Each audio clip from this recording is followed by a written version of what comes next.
단대소프트고 통합과학 수업하고 있는 곽정혁입니다. 2학기 곧 이제 다음 주 월요일부터 내신 대비 시작할 건데 그때 어떻게 앞으로 2학기 때 진행할 건지 간단하게 짧은 영상으로 설명을 좀 드리도록 하겠습니다. 한 학기가 다 지났죠. 제 뭐 실적은 문자를 통해서 자주 보셨을 테니까 뭐 1등급 4명, 2등급 6명 나왔는데 솔직히 제 성에 차지는 않습니다. 여기 뒤에 이제 뭐 제 실적을 좀 보시면 알겠지만 제가 맡은 학교들 대부분 과반수 이상의 1등급이 막 배치가 되거든요. 배출하고 있거든요. 한대호 같은 경우는 심지어 이게 지금 1학기 중간고사인데 기말고사 때 한대호는 제가 36명 중에 30명 이렇게 배출하고 만점도 다 제가 배출하고 그런 이제 제가 실적을 보이고 있는데 1학기 때 이제 그 1학기 1등 10명 중에 4명밖에 배출 못했고 2등급도 6명밖에 안 돼서 지금 2등급까지 못 나온 친구들도 좀 있습니다. 그래서 제 욕심에 어떤 기대에 반해서 조금 성적이 좀 미진했다라는 게 일단 1학기 전적 평가가 되겠고요. 그다음에 이제 뭐 실적은 넘어가도록 할게요. 일단은 이제 저희 학교 선생님 시스템이 이제 바뀝니다. 1학기 때까지 작년과 좀 다르죠. 작년에는 한 선생님이 이제 쭉 하셨는데 올해는 지금 1학기 때 화학 전공 하셨던 선생님이 지금 수업을 하셨죠. 자, 2학기가 되면은 이제 물리 전공 선생님으로 교체가 됩니다. 그러니까 1학기 때 2학년 물리를 수업하셨던 선생님이 통합과학으로 내려오시는 거고 반대로 이제 지금 1학기 때 화학 수업한 선생님이 이제 2학년 2학기 화학 선생님으로 올라가시는 거기 때문에 크로스가 되는 부분이 있다. 그래서 2학기 된 선생님이 바뀌기 때문에 출제하는 문제 어떤 컨셉이라든지 어떤 기조가 달라질 수 있다는 거 말씀드리고요. 물리전공 선생님이 진행하신다. 참고로 저는 2학년 1학기 때, 그러니까 지금 이번 1학기 때 2학년 단대 수업 보고 물리 수업도 제가 내신 대비 했잖아요. 마찬가지 과반수 이상의 1등급을 제가 배출했었는데 그 물리 선생님이 통합강 내려오기 때문에 제 입장에선 제가 수업하던 그 해당된 선생님이라고 보시면 될 것 같습니다. 그래서 그 스타일을 알고 있기 때문에 2학기에 맞춰서 내신 대비를 할 거고요. 뭐 이미 다 출제가 어떻게 되는지 아실 것 같아요. 시중 문제집 좀 풀어보고 평가 문제 반영률이 높기 때문에 기초적인 개념적인 문제를 공부를 하다가 시험 다가올 때쯤 좀 고난도 문제를 섞어서 공부해 주는 게 아무래도 기본교육 충실한 과정이 나오는 게 학교 시험에 고득점 맞는 그런 부분이 되겠고 다음 전반적으로 지금 학습량이 매우 부족합니다. 제가 이제 1학기 때 이것 때문에 너무 많은 스트레스를 받았었습니다. 그러니까 너무 공부를 안 해요. 그러니까 제가 1학기 때 다녔던 친구 중에서 제가 주어진 어떤 제가 주어지는 어떤 학습량의 80% 이상 만족할 만큼 해온 친구가 5손가락 넘지 않습니다. 정말 극도로 낮은 퍼센트이기 때문에 학습량이 너무 부족해요. 그래서 이 숙제라도 밀리지 않게끔 이끌어주는 게 좀 중요할 거다 생각이 들어서 뒤에도 말씀드리겠지만 숙제량을 좀 조절을 좀 해보려고 합니다. 일단 그게 좀 특이사항이 되겠고요.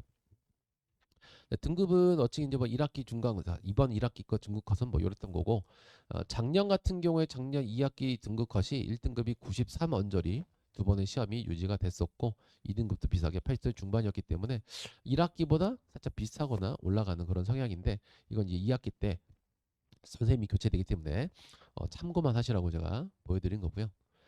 제가 수업하는 모습이고 그다음 이제 어플이 1학기 기말고사부터 지금 활용되고 있었죠. 그래서 기말고사 다녔던 어머님들은 이제 다 익숙하시기 때문에 다 알 것 같고요.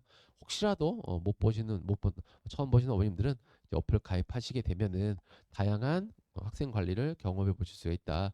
풀 버전으로 다 보이는 건 학생 계정에서만 보이고요. 학부모님 계정에서 일부만 보이게 됩니다. 그러니까 이건 전부 다 학생 계정일 때 보이는 모습이에요. 무슨 진행을 했는지 클리닉은 언제 몇 날 며칠에 언제 진행되는지 강의실은 어딘지 바로 체크가 되고 모든 강의 영상 복습 무제한으로 볼 수 있는데 저희 아이들 복습 잘 안 보긴 하더라고요. 모든 자료는 전부 다 PDF로 변환해서 제가 자료실 올려놓기 때문에 체크해 보시면 되겠고 테스트를 보면 바로 업로드가 됩니다. 매주 성적의 추이 분포도 볼 수가 있고요. 심지어 반 아이들 중에서 우리 아이가 상위 몇 퍼센트 드는지 한 방에 눈에 볼 수가 있고요. 이렇게 복습 영상 볼 수 있고 매주 과제가 몇 번부터 있는지도 이렇게 공지가 겹치지 않게끔 딱 볼 수 있게끔 보이고요. 클리닉이 언제 있는지 어느 학원에 있는지 장소가 어딘지도 바로 신청이 가능합니다. 그 다음에 이제 시험을 보고 나면 2회차부터 시험을 보겠죠. 그럼 몇 점 만점에 우리 아이가 몇 점 맞췄고 그게 상위 몇 퍼센트인지 과제 수행 어땠는지 한눈에 보이게 되고요. 전체 응시 인원 중에서 우리 아이가 몇 등급권에 해당하는지도 바로 볼 수 있게끔 제가 보이게 됩니다. 그다음에 해당된 그 오답률도 바로 나와요. 예를 들어서 뭐 10문제 봤다 싶으면 1번 문제를 틀린 학생들이 오답률이 몇 프로인지 이렇게 되는 거죠. 예를 들면 요 시험을 봤던 친구가 146명이면 오답률이 3%인 거니까 4명, 5명이 틀린 겁니다. 그럼 요 1번 틀렸던 4번, 5명 친구들은 반성을 해야 되겠죠. 그래서 이런 오답률도 제가 표기해주고 맨 밑에 보면 동형 문제 풀기 버튼이 있어요. 거기 딱 클릭해 보시면은 거기에 비슷한 유사 문제를 제가 실었는데 1학기 기말고사 때도 계속 이걸 운영하고 있었지만 여기 있는 문제를 안 풀어본 친구들이 많더라고요. 그것도 풀어보는 게 좀 좋겠고 그래서 어플을 통해서 제가 관리를 하고 있다. 다음 주 월요일 시간이 좀 요일이 잘못됐습니다. 요거 월요일입니다. 월요일 다음 주 월요일 날 저녁에 6시부터 9시까지 계속 수업을 할 거고요. 그 다음에 여기 내용을 읽어보시면 뭐 저희 원장님이라든지 본부장님이 저에 대한 특징을 좀 적어 놓으셨더라고요. 결론은 제가 이제 수업을 잘한다 그런 얘기가 될 거고 제가 수업 잘하는 건 다 알고 계실 테니까 길어지는 얘기 되기 때문에 생략하도록 하고요. 테스트 2회차부터 실시해서 바로 어플에 바로 될 거고 아시죠? 맨 마지막 주차 때 성취자 평가 보고 학교 시험과 동일한 유형으로 볼 거고요. 모든 관리 어플 내용은 꽉 찼어요 업로드가 됩니다. 클리닉은 웬만하면 아이들이 잘 안 와요. 안 오기 때문에 본 수업하는 월요일에 시험 시작하기 전 한 5시부터 수업 끝나고 9시 후에 가급적 다 해결할 수 있게끔 제가 처리하려고 노력을 해보도록 하겠습니다. 이 정리하는 내용으로 제가 마지막에 좀 이제 제가 드리고 싶은 정말 말씀을 제가 이제 꼽아놨습니다. 조금 좀 강한 어조라고 생각될 수 있기 때문에 조금 불편하시더라도 좀 약간 들어주셨으면 좋겠을 것 같아요. 제가 많은 학교를 하지 않습니다. 제가 한번 맡은 학교가 있으면 이제 그 학교를 쭉 밀어붙여서 어떤 성과를 내는 그런 이제 선생님으로 좀 유명한데 한 학기 동안에 작년 2학기부터 단속을 했는데 작년 2학기 친구들 그러니까 이제 2학년 올라간 친구들은 그렇게까지는 아니었는데 올해 1학년에 제가 맡았던 1학기 친구들 때문에 아까도 말씀드렸지만 스트레스 좀 많이 받았어요. 그래서 제가 다크서클도 많이 내려온 게 우리 단속호 친구들 때문에 그렇습니다. 그래서 2학기 때는 그렇게 진행해서는 안 될 것 같아서 제가 마음 먹은 거 어떻게 제가 진행할 건지를 깔막하게 다시 한번 전혀 좀 정리를 좀 할까 합니다. 일단은 1학기 기준 대비 과제량을 50% 미만으로 낮출 거예요. 워낙 숙제들을 못하니까 학습량이 부족하니까 숙제가 이만큼 있는데 이만큼 해도 티도 안 날 것 같아서 아예 시도도 안 한 친구들도 있더라고요. 그래서 절반 정도 미만으로 이렇게 과제량을 낼 겁니다. 대신 완벽하게 다 해오고 더 원한다는 학생만 줄 거예요. 죄송합니다만 부모님께서 요청하신다고 제가 그 학생을 더 주지는 않을 거예요. 그 학생이 요청을 하고 제가 판단했을 때 이 아이가 더 필요하다 생각하면 그때 줄 겁니다. 그래서 제 판단해 줄 거니까 이거 체크해 주시면 될 것 같고 그다음에 과제가 한번 미흡하다. 바로 그 자리에서 경과가 가고요. 제가 여력이 된다면 집에 바로 연락을 드릴 겁니다. 오늘 과제가 너무 미흡했습니다. 라고 저는 연락을 한번 드리고 그 다음 주에 또 미흡하다. 바로 학생한테는 경고 조치가 아닌 수강 제한 조치가 들어갈 겁니다. 물론 부모님과 전화를 한 번 더 드려서 2번 연속죄를 못 해왔습니다. 저는 이 학생 수업을 못할 것 같아요. 라고 강한 멘트를 좀 할 수 있어요. 왜냐하면 과제는 학생의 기본입니다. 제가 어떤 생각을 가지고 수업을 하느냐. 예를 들어 월요일날 6시부터 9시잖아요. 그러면 월요일날 6시부터 9시까지 우리 아이들과 만나서 수업하기로 약속을 한 겁니다. 그럼 그 약속을 이행하기 위해서 제가 하는 일은 뭐가 있냐? 첫 번째 컨디션 관리, 수업의 발표를 다 낼 수 있는 수업 관리, 그 다음에 수업 준비, 수업 자료 이런 걸 해오거든요. 그럼 반대로 학생들은 뭘 해오는 거냐? 요 날까지 전주에 저랑 숙제하기로 약속한 거를 해오는 거예요. 그러니까 숙제는 기본적인 약속입니다. 학생의 기본이라고 볼 수 있겠죠. 제가 봤을 때 제 생각에서 선생님 입장에서 학생이 공부를 잘 하고 있는지 안 하는지 판단하는 방법은 두 가지가 있어요. 숙제가 있고 테스트가 있죠. 그러니까 숙제는 기본적으로 우리 아이를 판단하기 위한 기본이기 때문에 숙제를 안 했다? 제가 내준 숙제를 반의 반만이라도 했으면 제가 경고 조치를 하진 않습니다. 근데 하나도 안 해온 경우가 있어요. 정말 책이 깨끗합니다. 그러니까 이런 학생은 제가 더 이상 수업을 할 수가 없기 때문에 제가 스트레스를 너무 받아요.